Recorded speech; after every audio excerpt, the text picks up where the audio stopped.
प्रणाम भगवान।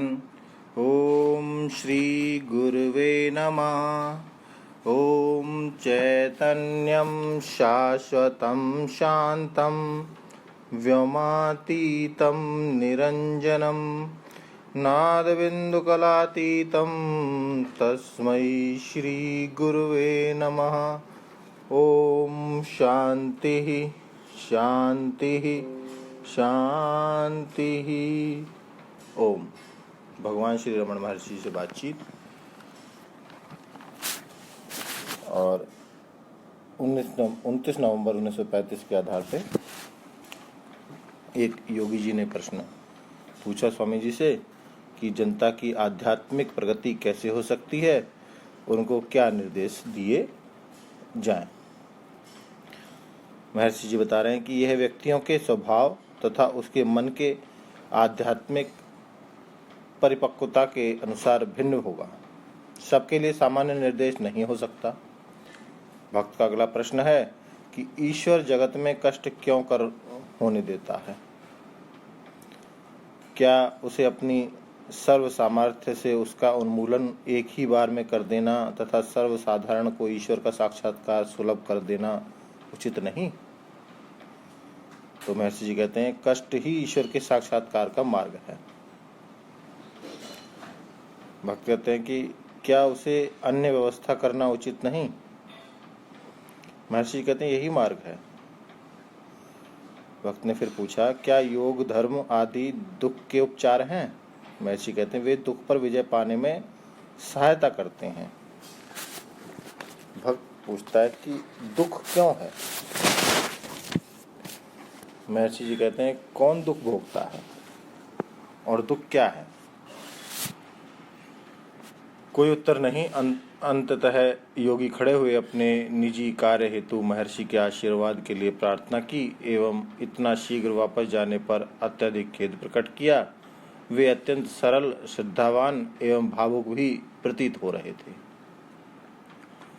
क्रमांक 105 की वार्तालाप के क्रम में उद्दालक ने स्पष्ट किया, जो हमारी वार्ता चल रही थी, कि उद्दालक ऋषि ने अपने पुत्र श्वेत केतु को 9 प्रकार से तत्त्वमसि का उपदेश किया। तो उसी क्रम को अब स्वामी जी आगे बढ़ा रहे हैं कि उद्दालक ने स्पष्ट किया कि सबका उद्गम सत्य से है, जैसा कि गहन निद्रा के उदाहरण से स्पष्ट है। देह भोजन करती है, भोजन के लिए जल की आवश्यकता होती है, भोजन के पाचन हेतु जल को तेज की आवश्यकता होती है। तेजो मूलम अनविच्छा वह सत परेश्याम देवतायाम अस्तित्व में विलीन है। यदि हम सत संपन्न हैं, अस्तित्व में विलीन हैं, तो हमें इसका अनुभव क्यों नहीं है? तो महर्षि जी कहते हैं जिस प्रकार विविध पुष्पों से एकत्रित मधु छत्ते में संचित होता है एवं प्रत्येक मधु बिंदु यह संकेत नहीं करता कि वह कहाँ से संचित किया गया, इसी प्रकार सत संपन्न गहन निद्रा मृत्यु आदि अवस्थाओं में व्यक्ति अपने व्यक्तित्व को नहीं पहचानता। वे उस अवस्था में जाने अनजाने में ही चले जाते हैं, परंतु जागने पर वे अपने मूल व्यक्तिगत गुणों को फिर से ग्रहण कर लेते हैं। तो भक्त का अगला प्रश्न है कि मधु यद्यपि भिन्न भिन्न पुष्पों से संचित होकर छत्ते का रूप ग्रहण कर लेता है तथा उसमें व्यष्टिगत गुण नहीं होते, किंतु मधु बिंदुओं का अपना कोई अलग अस्तित्व नहीं होता और वे अपने स्रोत में पुनः नहीं जाते, जबकि व्यक्ति गहन निद्रा में जाने के बाद पहले के व्यक्ति के समान ही जागता है, ऐसा क्यों?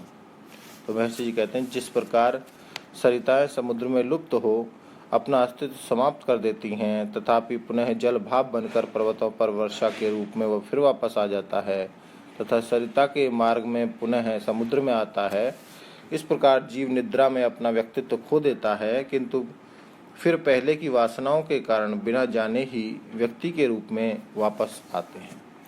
इस प्रकार मृत्यु में भी सत्य का अभाव नहीं होता। भक्त यह कैसे हो सकता है? महर्षि जी कहते हैं देखो, एक पेड़ जिसकी शाखाएं काट दी गई हैं वह कैसे फिर बढ़ता है? जब तक उसका जीवन स्रोत प्रभावित नहीं होगा वह बढ़ेगा। इसी प्रकार मृत्यु में संस्कार हृदय में अस्त हो जाते हैं, उनका नाश नहीं होता। उपयुक्त अवसर आने पर भी वह फिर हृदय से उदय होंगे। इस प्रकार जीव का पुनर्जन्म होता है। भक्त ने अगला प्रश्न किया कि हृदय में अस्त इन सूक्ष्म संस्कारों से इस विशाल विश्व का अंकुरित होना किस प्रकार संभव है? तो महर्षि कहते हैं, जिस प्रकार एक विशाल वट वृक्ष एक छोटे से बीज से अंकुरित होता है, उसी प्रकार यह नाम रूप युक्त विशाल सृष्टि हृदय से अंकुरित होती है। यदि सत ही मूल स्रोत है तो उसका अनुभव क्यों नहीं होता? भक्त ने प्रश्न कर दिया। तो महर्षि जी कह रहे हैं कि डली के रूप में नमक दिखता है, किंतु वह विलयन में नहीं दिखता, तथापि उसके स्वाद से उसको के अस्तित्व का भान होता है। इसी प्रकार यद्यपि सत बुद्धिगम्य नहीं है, तथापि अन्य प्रकार से उससे परे होकर इसकी अनुभूति हो सकती है।